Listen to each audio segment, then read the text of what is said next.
केरा ले लो।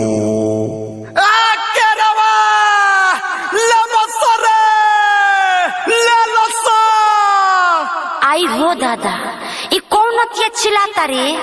डीजे केरा। का हो, का बेचता रह? यू आर केरा।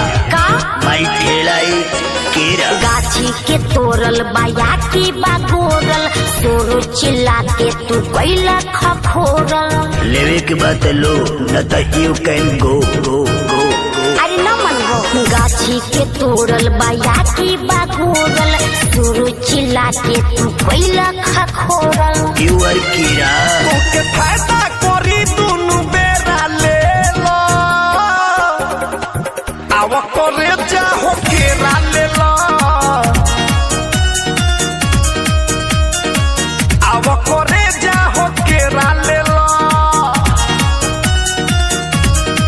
Saurabh digital recording studio Motihari. कैसे तोड़ चल? बड़का की छोटका? बड़का 4 रुपये। आ छोटका? ओहो 4 रुपये। कहाँ से ले आई बड़ा? को बड़का की छोटका? बड़का केरवानी में से। आ छोटका? ओहो केरवानी में से। फायदा कोरी।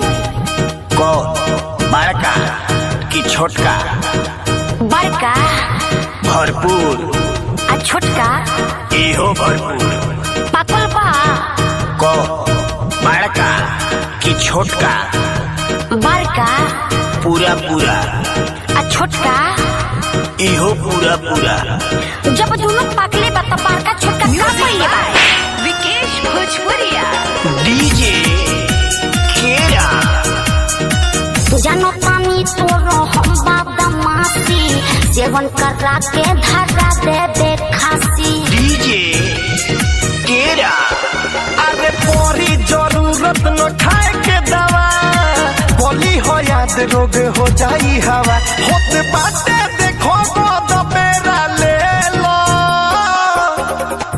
आवा करे जाहो केरा ले लो, आवा करे जाहो केरा ले लो।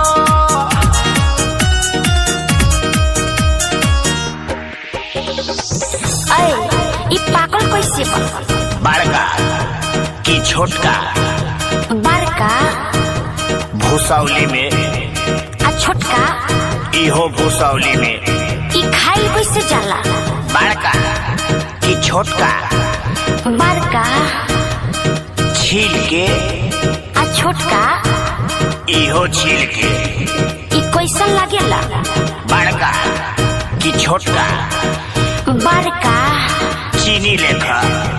आ छोटका? इहो चीनी लेखा। जब दोनों चीनिए लेखा लागेला त बड़का छोटका का पहिले बा? भोजपुरिया। डीजे केरा। अहिला याद त हमारा ससुरा के गाँव में, आशा से कह दना ऊंच नीचा भाव में। बड़का की छोटका? अरे बिछुआ के माल तो है करो तनी पेश, आजो न भूलल बा रतन रतनेश। सोरो देखो